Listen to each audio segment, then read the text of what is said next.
L'imitation de Jésus-Christ, livre 2, chapitre 8, de la familiarité que l'amour établit entre Jésus et l'âme fidèle. Quand Jésus est présent, tout est doux et rien ne semble difficile. Mais quand Jésus se retire, tout fatigue. Quand Jésus ne parle pas au-dedans, nulle consolation n'a de prix. Mais si Jésus dit une seule parole, on est merveilleusement consolé. Marie-Madeleine ne se leva-t-elle pas aussitôt du lieu où elle pleurait lorsque Marthe lui dit « Le Maître est là et vous appelle » Heureux moment où Jésus appelle des larmes à la joie de l'esprit. Combien sans Jésus n'êtes-vous pas aride et insensible? Et quelle vanité, quelle folie si vous désirez autre chose que Jésus-Christ. Ne serait-ce pas une plus grande perte que si vous aviez perdu le monde entier? Que peut vous donner le monde sans Jésus? Être sans Jésus, c'est un insupportable enfer. Être avec Jésus, c'est un paradis de délices. Si Jésus est avec vous, nul ennemi ne pourra vous nuire. Qui trouve Jésus trouve un trésor immense, ou plutôt un bien au-dessus de tout bien. Qui perd Jésus perd plus et beaucoup plus que s'il perdait le monde entier. Vivre sans Jésus, c'est le comble de l'indigence. Être uni à Jésus, c'est posséder des richesses infinies. C'est un grand art que de savoir converser avec Jésus et une grande prudence que de savoir le retenir près de soi. Soyez humble et pacifique et Jésus sera avec vous. Que votre vie soit pieuse et calme et Jésus demeurera près de vous. Vous éloignerez bientôt Jésus et vous perdrez sa grâce si vous voulez vous répandre au dehors.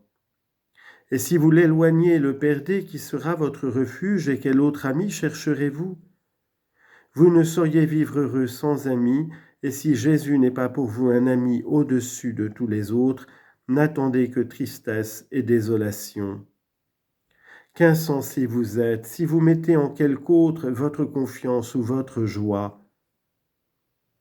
Il vaudrait mieux avoir le monde entier contre vous que d'être dans la disgrâce de Jésus. Qu'il vous soit donc plus cher que tout ce qui vous est cher. Aimez tous les autres pour Jésus et Jésus pour lui-même. Lui seul doit être aimé uniquement parce qu'il est le seul ami bon, fidèle entre tous les amis. Aimez en lui et à cause de lui vos amis et vos ennemis, priez-le pour tous, afin que tous le connaissent et l'aiment.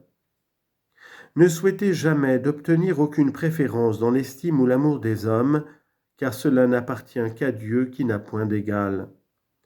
Ne désirez point que quelqu'un s'occupe de vous dans son cœur, et ne soyez vous-même préoccupés de l'amour de personne, mais que Jésus soit en vous et en tout homme de bien.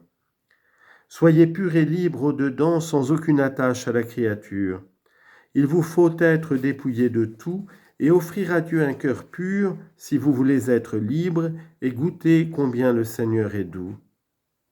Et certes, jamais vous n'y parviendrez si sa grâce ne vous prévient et ne vous attire, de sorte qu'ayant exclu et banni tout le reste, vous soyez seuls, unis à lui seul. Car lorsque la grâce de Dieu visite l'homme, alors il peut tout. Et quand elle se retire, alors il est pauvre et infirme, ne semble réservé qu'au châtiment.